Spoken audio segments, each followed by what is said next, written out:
A principios de 1943, el Frente del Este había sufrido una transformación catastrófica para las armas alemanas. La capitulación del Sexto Ejército en Stalingrado el 2 de febrero de ese año no fue únicamente la pérdida de 250.000 de soldados, fue la fractura estructural de toda la concepción estratégica alemana en el sur de Rusia. El grupo de ejércitos A, que había penetrado profundamente en el Cáucaso en busca de los campos petroleros de Bakú, se encontró de pronto en una posición geográficamente insostenible. El flanco norte de su corredor de abastecimiento había colapsado, y la amenaza de un cerco completo en las montañas caucásicas se volvía cada hora más real.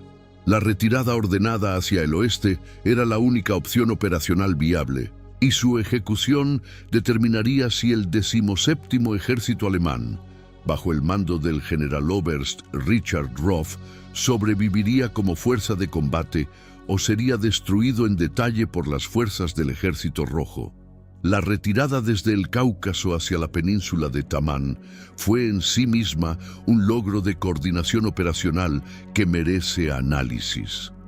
A lo largo de enero y febrero de 1943, columnas motorizadas, unidades de infantería y formaciones de apoyo convergieron hacia el istmo de Tamán, cruzando el río Kubán y estableciendo una cabeza de puente que los alemanes denominaron Gotenkopf o cabeza de Godo, en referencia a los antiguos pueblos germánicos que habían habitado la región del Mar Negro en la antigüedad. Esta cabeza de puente tenía una lógica estratégica inmediata. Mientras se mantuviese, el 17º Ejército fijaba fuerzas soviéticas considerables que de otro modo se habrían liberado para amenazar Crimea o reforzar otros sectores del frente meridional. Más allá de esta función de contención, la cabeza de puente protegía el acceso al estrecho de Kerch, el angosto paso marítimo de apenas 4 kilómetros de anchura, en su punto más estrecho que separa la península de Tamán de Crimea, la cual era considerada por el alto mando alemán como una fortaleza insustituible en el control del Mar Negro y como plataforma de futuros esfuerzos ofensivos. La geografía de Tamán era, en términos tácticos, una bendición para el defensor. La península es un territorio de pantanos, estuarios del delta del Kubán, lagunas salobres conocidas como limanes, y terreno inundable que restringía severamente el movimiento de formaciones acorazadas soviéticas. Los ingenieros alemanes comprendieron rápidamente que este terreno podía ser potenciado mediante inundaciones artificiales. Compuertas fueron abiertas, canales de irrigación fueron bloqueados y cursos de agua menores fueron desviados deliberadamente para saturar las zonas de aproximación enemigas. El resultado fue la creación de sectores donde la movilidad táctica soviética quedaba reducida a corredores estrechos y predecibles, canalizando el inevitable ataque hacia puntos donde la artillería alemana había registrado meticulosamente las coordenadas con semanas de anticipación. Esta manipulación hidrológica del campo de batalla fue uno de los elementos más técnicamente sofisticados de toda la campaña defensiva y constituyó un multiplicador de fuerza de primer orden para una guarnición que no podía permitirse el lujo de la profundidad estratégica. Sobre esta geografía manipulada, los ingenieros del 17º Ejército construyeron a lo largo de la primavera de 1943 lo que llegaría a conocerse como la Línea Azul, la Blaue Linie, una posición defensiva que se extendía aproximadamente 160 kilómetros desde las costas del Mar de Azov, en el norte, hasta las estribaciones de las montañas caucásicas cerca de Novorossiysk, en el sur. La construcción de esta línea fue un esfuerzo de ingeniería militar de gran envergadura. trincheras de comunicación conectaban posiciones de fuego principales con puntos de resistencia secundarios. Búnkers de hormigón y madera reforzada albergaban puestos de ametralladora con campos de tiro interlazados, diseñados para que ningún punto de la zona de muerte pudiera ser cruzado sin quedar expuesto al fuego de al menos dos posiciones distintas. Los campos de minas fueron dispuestos en profundidad y con una densidad notable. En los sectores más amenazados, la concentración alcanzaba varios miles de minas por kilómetro de frente, combinando minas antitanque Tellermine con minas antipersonal Schuhmine y S-Mine. Esta última denominada por los soldados aliados como la mina saltarina por su mecanismo de elevación antes de la detonación, que maximizaba los efectos de fragmentación contra la infantería. La preparación de estos campos fue documentada en registros cartográficos precisos para permitir la infiltración de patrullas propias y la evacuación eventual, un detalle logístico que demostraría ser crucial meses después. La artillería fue el nervio central de la defensa de la línea azul. El 17º Ejército contaba con una masa de fuego artillero considerable, incluyendo cañones de campaña de 75 milímetros, obuses de 105 milímetros y 150 milímetros, y el omnipresente cañón antiaéreo de 88 milímetros, cuya versatilidad en el rol antitanque era ya una doctrina establecida en el ejército alemán desde las campañas del norte de África. Esta artillería fue organizada bajo un esquema de coordinación de fuego centralizado que permitía concentrar rápidamente el efecto de múltiples baterías sobre objetivos emergentes, una capacidad conocida como masa de fuego que compensaba parcialmente la inferioridad numérica alemana. Los observadores avanzados de artillería estaban integrados dentro de las unidades de infantería de primera línea, lo que reducía el tiempo de respuesta desde la solicitud de fuego hasta el primer impacto, a niveles que a menudo frustraban los intentos soviéticos de explotar brechas momentáneas en la línea. La artillería de cohetes, los legendarios Nebelwerfer, de 150 milímetros y 300 milímetros, añadían un componente de saturación de área particularmente eficaz contra formaciones de infantería en concentración previa al asalto. La doctrina defensiva alemana aplicada en Tamán no era la de una línea rígida que debía mantenerse a toda costa, sino la de una defensa elástica que combinaba posiciones de resistencia dura con la capacidad de contraataque local. Las reservas tácticas, generalmente formadas por batallones de infantería motorizada o elementos de panzergrenaderos, estaban posicionadas en profundidad para lanzar contraataques inmediatos contra cualquier penetración soviética antes de que el enemigo pudiera consolidarse y explotar el éxito. Esta capacidad de contraataque era fundamental. Una brecha en la línea que no fuera sellada en el plazo de horas podía convertirse en una catástrofe operacional dado lo estrecho de la cabeza de puente. La economía de fuerzas fue practicada con una disciplina casi quirúrgica. Los sectores geográficamente defendibles por el terreno inundado recibían guarniciones mínimas, liberando combatientes para reforzar los ejes de avance más probables. Esta redistribución continua de recursos tácticos limitados fue una de las marcas distintivas de la habilidad operacional alemana durante este periodo de la guerra.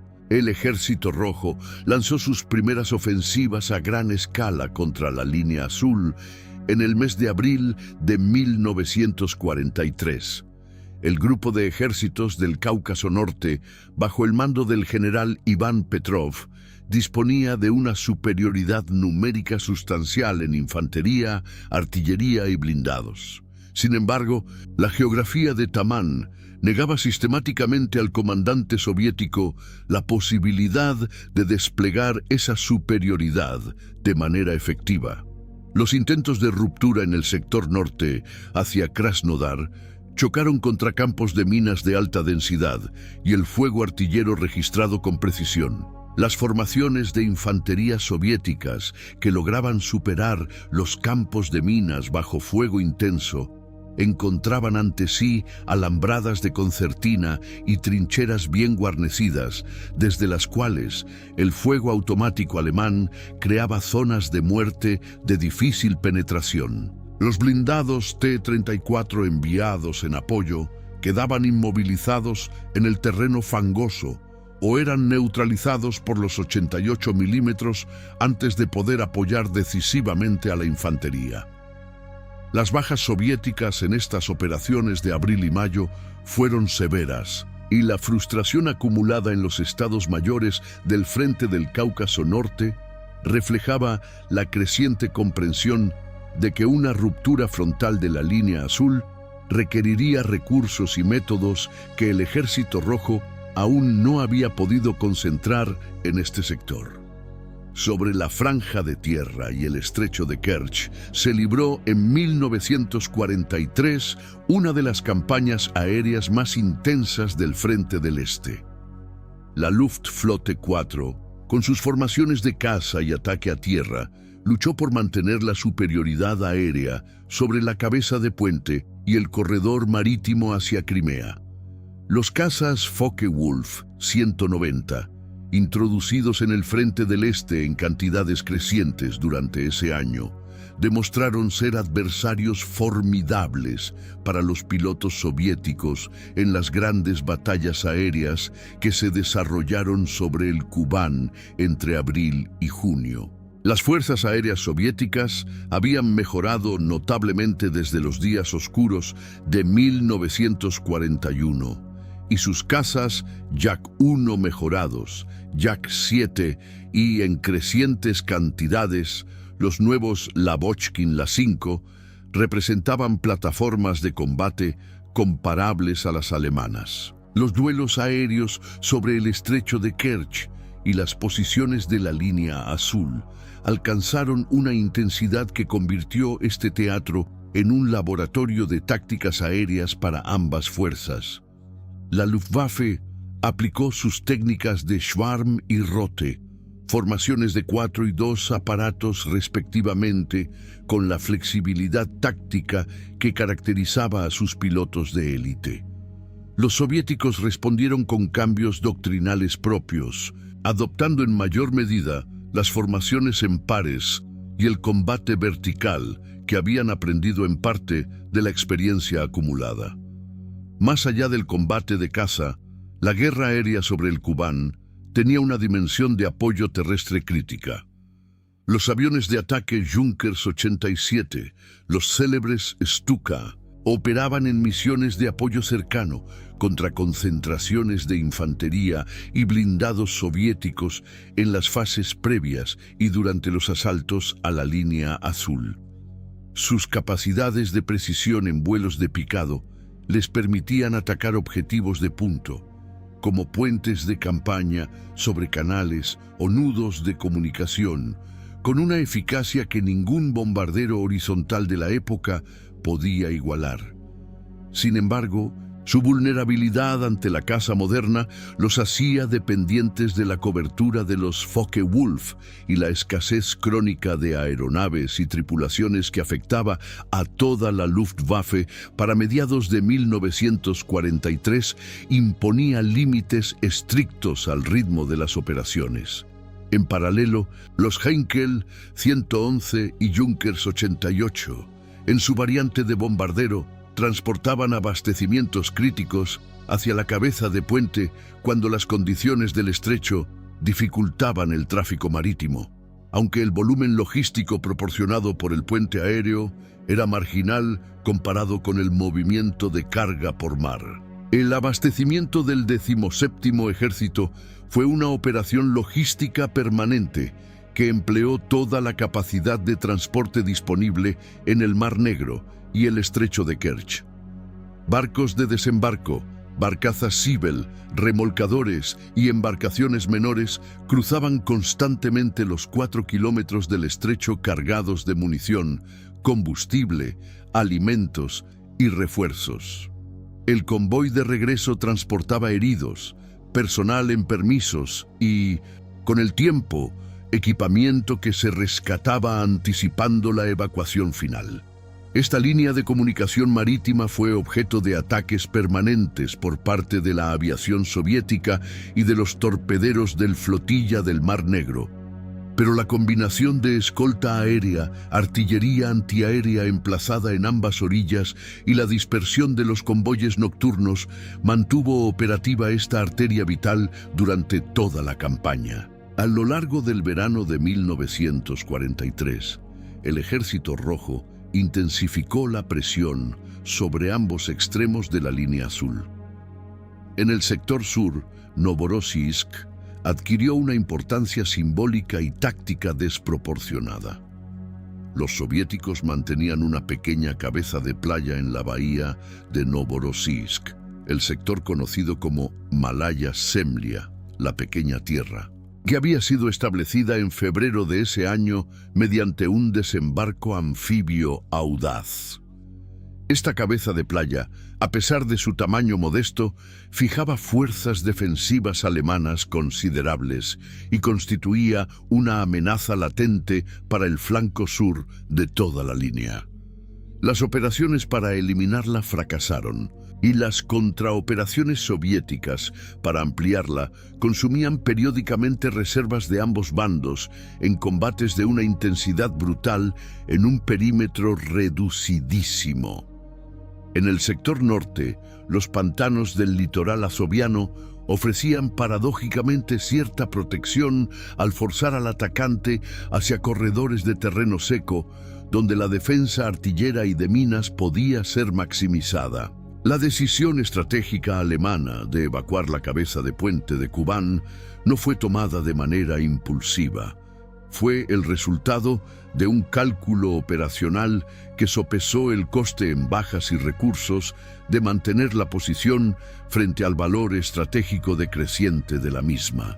La derrota alemana en la batalla de Kursk en julio de 1943 había demostrado definitivamente que la Wehrmacht había perdido la capacidad de impulsar operaciones ofensivas decisivas en el este.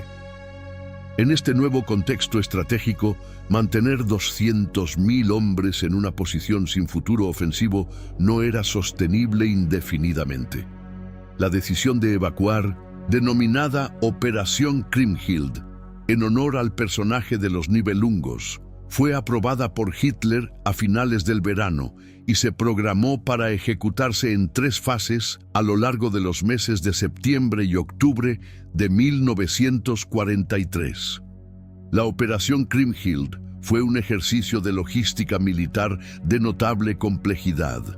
La evacuación de una fuerza de más de 200.000 hombres, con su artillería, vehículos, stocks de munición y material de ingeniería a través de un estrecho de 4 kilómetros, bajo amenaza aérea constante y con el Ejército Rojo presionando la línea defensiva, requería una planificación minuciosa y una sincronización temporal precisa.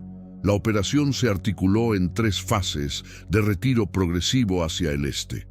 En la primera fase, las unidades de las alas norte y sur acortaron el perímetro defensivo, abandonando terreno en los flancos, mientras la línea central se mantenía intacta para cubrir el flujo de evacuación.